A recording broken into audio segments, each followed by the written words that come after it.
Hey guys, how's it going? Jacob here. Welcome back to another Doctor Who video on the channel. In today's video, I'm going to be doing my top 5 favorite 11th Doctor stories. I believe that Matt Smith was actually the first Doctor that I ever watched because I heard about the show, I looked it up a little bit, I thought this sounds interesting, and instead of looking it up on Netflix because I was lazy, I saw that there was an episode on BBC, and I think it was Victory of the Daleks, which is not on the list, but it does have a special place in my heart, don't get me wrong. But, Matt Smith definitely has a special place in my heart in general. He was the first Doctor I watched. He was the first regeneration I saw as it came out. So it definitely meant a lot to me. But this list is going to definitely have some repeats from one of my other lists, which if you haven't checked out, you should go ahead and look at that video too, because that one is very interesting. But with the ones that are repeats, I'll try to tone it down a little bit because we don't need to have repeats. But if you enjoyed today's episode, I hope you do. Make sure you hit that like button down below to show some greatly appreciated support. Comment your thoughts on the video. If you agree, by all means, talk about how you agree. If you disagree, then that's cool too. Just don't hate me for my opinion. No one has a professional opinion. I can never stress that enough. But if you enjoyed the video, make sure you also subscribe. Ring that bell to be notified about more uploads. And with that, let's go ahead and get started with the first one on the list. It is going to be Vincent and the Doctor.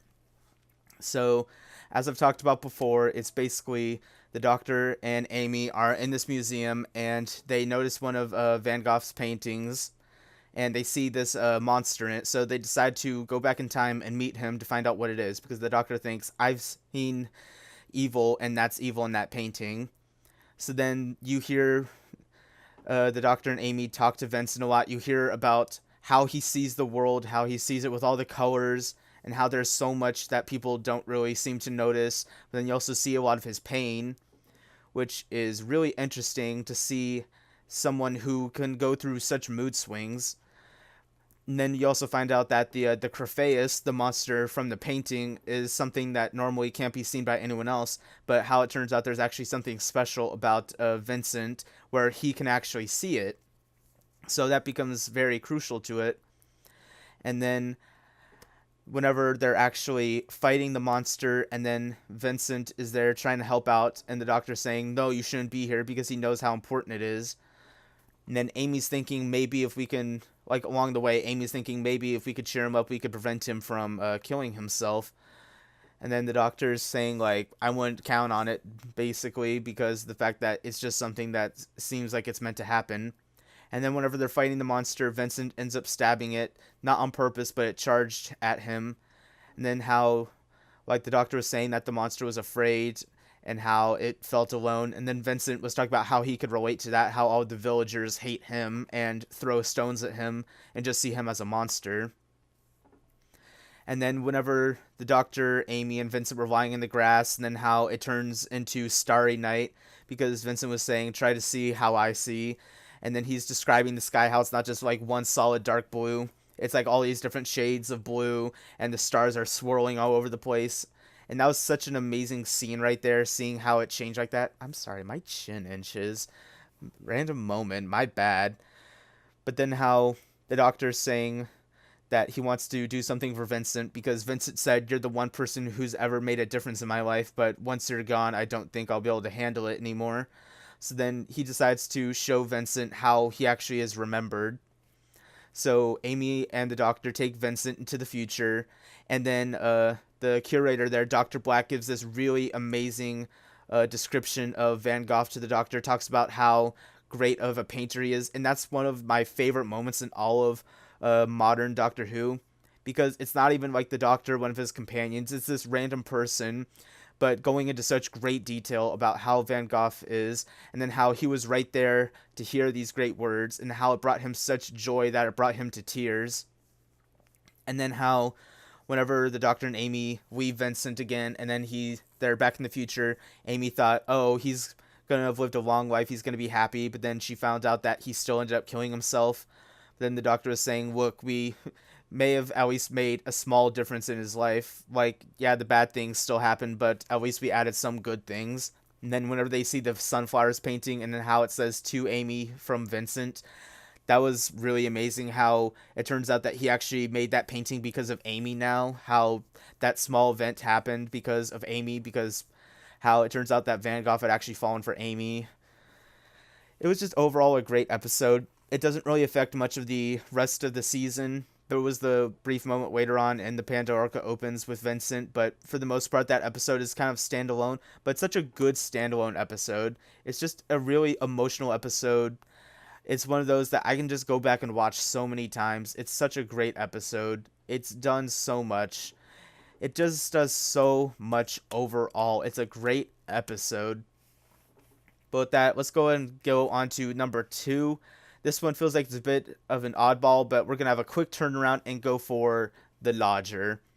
I kind of had to debate this one because there are a bunch of episodes. I love basically all of Matt Smith's episodes. I'm just that kind of person where I try to like things more than dislike them. But there was just something about this episode that I like. It's just one of those things where it feels very laid back. It definitely doesn't have much of an impact on the whole season. But it's just really funny watching the Doctor and Craig interact because the Doctor is just trying to blend in as a normal human. You know, he's living in Craig's flat with him, and he's trying to, like, cook food, and then he gets a job. And then one of my favorite moments in the episode was whenever the Doctor went to go play football with Craig and his friends, and then you actually get to see Matt Smith's soccer abilities come into play. I'm American, so, you know, sorry if I go back and forth between football and soccer, but how Matt Smith, you know, almost went pro, but then a back injury made it so that he couldn't, but he still has a bunch of those abilities. So when they were in the football game, then you actually see him use those abilities, and he's doing so great, and everyone's cheering for him. They're all like, "Doctor, Doctor." And it was really funny watching that because he didn't even know what the game was. Earlier he was saying, "Oh, football, great. Is that the one with the sticks?" And then whenever he was saying, like, or Craig said, "Oh, I have a match. Do you think you can help me out?" And he's like, "Oh, a drinking match?" Just how he didn't really know how to blend in. And then, you know, Craig is just a character that I like a lot as well. I really liked it in Series 6 that they brought Craig back again. But here, it was just funny watching the Doctor interact with Craig while Amy's just stuck in the TARDIS. And then how whenever they find out that there's that ship on top of Craig's flat, and then the Doctor gets up there in that one moment where he's like, "Oh, this looks like someone's attempt at trying to rebuild a TARDIS." Like, just how that's a small mention there, but it's like, "Oh, hey, how about that?" And then later on in Day of the Moon, it turns out that you see a ship that looks just like that. The Doctor's saying, "Oh, hey, was that your ship that I saw?" Just how there's like that small tie-in. It doesn't really mean anything, but it was still there. And then how you saw Craig and how he was really shy around Sophie. It felt like he was stuck in the friend zone. It's like you could tell they both kind of liked each other, but, you know, Craig was too shy to say anything, and Sophie also didn't kind of want to say anything. And then how it turns out that Craig didn't want to go, like, he didn't want to leave, and he didn't want Sophie to leave, and how that's what ended up happening because the ship needed a pilot to take off. And then how Craig put himself into the machine, like he interacted with it because of the fact that he didn't want to leave, so that's what ended up breaking the system. And then it was just really great just watching all of the characters interact like that. And then the moment whenever the Doctor ended up headbutting Craig to pass on all that information, that was really funny. And then how he was like, "Look, just calm down, just calm down, just calm down." And then the Doctor working on stuff in the room, and then Craig's just like, "What the hell is this? Okay, you're weird. I need you out of here." And then whenever the Doctor was in the shower, and then he tried to go and see what was going on outside of the flat, and he tried to grab his screwdriver, but he accidentally grabbed a toothbrush. Just, it was a very interesting side of Matt Smith as the Doctor. Very unique. You definitely didn't see him like that hardly ever again. So I feel like it just did a good job as being a very laid back episode. It felt like there wasn't really too much of a threat. Like, yes, people did die, but for the most part, it still was a pretty laid back episode. It's just one of those things where it's kind of nice to just sit back and relax while you're watching it. You don't feel too stressed about it. Overall, I just like it. There are a bunch of episodes that are good, but there's just that one episode that kind of stuck out to me for some reason. That's where I feel like a lot of people will disagree, but, you know, opinions aren't supposed to be the same. That's why they're opinions. But number 3 on the list is going to be another repeat, is going to be The Doctor's Wife. The main idea of what's so good about it is the Doctor gets to interact with the TARDIS, talking face to face. He even says this is something that we don't get to do that often. That's why whenever he's talking to her, he says, "Look, you've never been so reliable." you never took me where I wanted to go, but she says, no, I've always taken you where you need to go. And then how he's talking about how they wish they could talk a lot more like that. And then how the whole idea of like about the first half basically was how the Doctor traveled to that pocket universe because he thought there were more Time Lords, and then it turns out that it was actually a trap. Like he was lured there with the distress signals, but all the Time Lords that had ever been there had died. And then whenever Amy and Rory were running around in the TARDIS, you see how expansive the 11th Doctor's TARDIS is, and then how the TARDIS Matrix actually archived the 10th Doctor's TARDIS, and they end up in there. I liked how, they never actually took down that set, so they got to use it for this episode. And then how, like, somehow there was also an Ood there. That was kind of funny. Like, oh, hey, seeing the 11th Doctor with an Ood, that's something that doesn't really happen that often. And then just seeing at the very end how the TARDIS Matrix ends up dying in Idris's body, but because she's back in the TARDIS, how she's able to take control again. She's able to force House outside of the TARDIS. And then right before she goes back inside the box completely, you see the Doctor talking to her one more time, and how she's like, all I wanted to say was hello. It's so very nice to meet you. Because for all of the centuries they've been traveling, they never actually gotten to talk. And how she just wanted to say hello, Doctor. It just really means a lot, seeing how much the Doctor and the TARDIS actually care for each other. How it's not just the Doctor with his ship, it's the Doctor with someone that's been with him for so long, someone that actually means a lot to him. Because the TARDIS, when you think about it, has been the Doctor's one constant companion. No matter what, he's never actually lost the TARDIS. But quick turnaround onto number 4. I feel like this is one where it might seem kind of cliche to have it, but it is going to be The Angels Take Manhattan, the tragic farewell to Amy and Rory, which is so much of what's so sad, because Rory disappears, but we hardly even get to say goodbye to Rory. He's just looking at this gravestone, he's like, oh, Amy, look, this person has the same name as me, and then he just disappears. We don't even get to have like a dramatic goodbye to Rory, which in a way almost kind of bums me out, but I feel like that's what makes it so hard. Like, oh, we never got to say goodbye to Rory. He just disappears. Then how there was the long drawn-out goodbye between the Doctor and Amy, how she actually chose to go back in time because she's like, look, I'll be with Rory, I'll be okay, I can be happy. And then how she's telling River, like, be a good girl, make sure you look after the Doctor. And then how the Doctor, like, you see him in genuine tears, just crying, saying, like, I will never see you again. And then what's so good about, though, but what makes it so sad about the end, is how this was the Doctor with his family one last time. That's what was so great about Amy and Rory, was that at some point it eventually became the Doctor was traveling with his family. Because when he married River, then Amy and Rory became his in-laws. That's why at one point River even said, okay, family outing. And I thought that made it seem like it's that one moment of happiness, like the four of them are together as a family. It's really touching. And then how Amy and Rory end up disappearing. And then just the Weeping Angels, how there's so much going on with them, how they converted the Statue of Liberty into a Weeping Angel. That was kind of crazy. That's actually like really creepy to look at. I'm just like, oh, please, please, please, please don't get me. And then how Amy and Rory literally jumped off the building to try to create the paradox. How at first Rory was saying, like, look, it just needs to be me. I'll do this. I'll break the paradox. And then how Amy was saying, like, look, if everything's going to reset, then I'm going to go with you. Because if you die, I don't want to be by myself. That's called marriage. How you saw how Amy was that devoted to Rory. And then how just as kind of like one of those funny moments, like how this is just yet another moment where we see Rory die because it's just become an oncoming thing.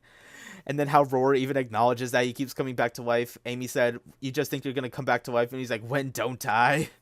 How he literally acknowledges that there are that many times that he dies that it feels like he just always comes back at this point. But then at the very end, whenever the Doctor realized that he could read the last page of the book because it was an afterword written by Amy, and then how she was saying it's going to be like, by the time you read this, Rory and I will have died a long time ago, and I know that you're going to be alone, but you shouldn't be alone. How Amy's trying to encourage him to, get more companions, have more friends. He shouldn't be alone.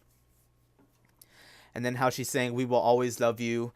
And then how she's saying you should go give my 7-year-old self hope because, young Amelia had to wait a long time for the Doctor to come back. So she was saying, go tell her a story about all the things that she's going to get to do. Tell her the story of Amy Pond. So I just felt like it was really interesting how it came full circle. Then how it turns out the 11th Doctor went back and told Amelia about all the things that she would eventually get to do whenever she got to travel with him in the future. How she gave him hope, or how he gave her hope, my bad. And about all the things that she would get to do, the great things that she could accomplish if she just had to wait. You know, really tying up the whole idea of Amy being the girl who waited.